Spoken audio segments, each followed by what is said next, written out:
I've heard there are four things you never want to miss when you visit New Orleans: gumbo, the French Quarter, jazz,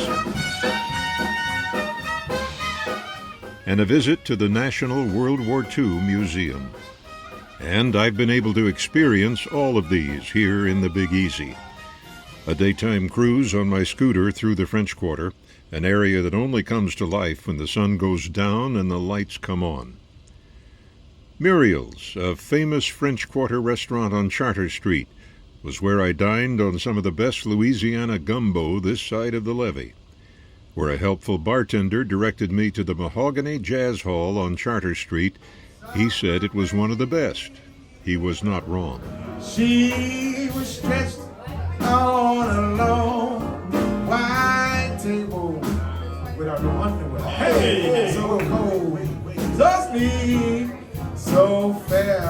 I'm gonna touch her, and the band said, "Let her go." I've been to New Orleans many times. In 1988, I covered the Republican National Convention in the Superdome.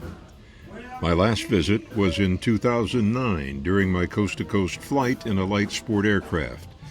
Each time I've been here, I have to hit Bourbon Street for my jazz fix. If a night of Dixieland put a joyful cap on this incredible RV journey, my visit to the National World War II Museum was a somber reminder of America's, and indeed the world's, ongoing struggle against dictators and fascism. The struggle against power-hungry leaders determined to crush freedom and to dominate rather than to serve. This museum, one of the best in the world, documents that terrible war in great and graphic detail. It also reminds us that strong divisions in our society are nothing new. There was a large and vocal America First movement prior to our entry into the war, a movement that vehemently opposed the U.S. getting involved. Among its most outspoken leaders, aviation legend Charles Lindbergh. For most people visiting this place, it's ancient history. But I was 6 years old when the Japanese attacked Pearl Harbor. I was 10 when the war ended, so I remember it. I remember the emotions of my parents and other adults, the plaque in my father's church with names of all our church members serving in the war, and special nameplates for the ones who had died. Seeing the guns and the tanks reminded me of playing war on the kitchen floor with toy guns and tanks and soldiers. I was too young to understand, but I knew it was bad, and I knew it made the adults very sad. This museum is huge. It fills 2 mammoth buildings connected by a walkway in downtown New Orleans.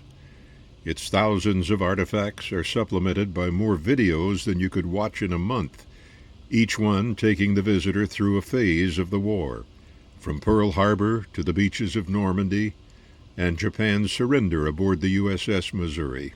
The museum gives much credit to America's allies, England in particular, and the merchant marines, which also suffered many casualties, have a sizable display.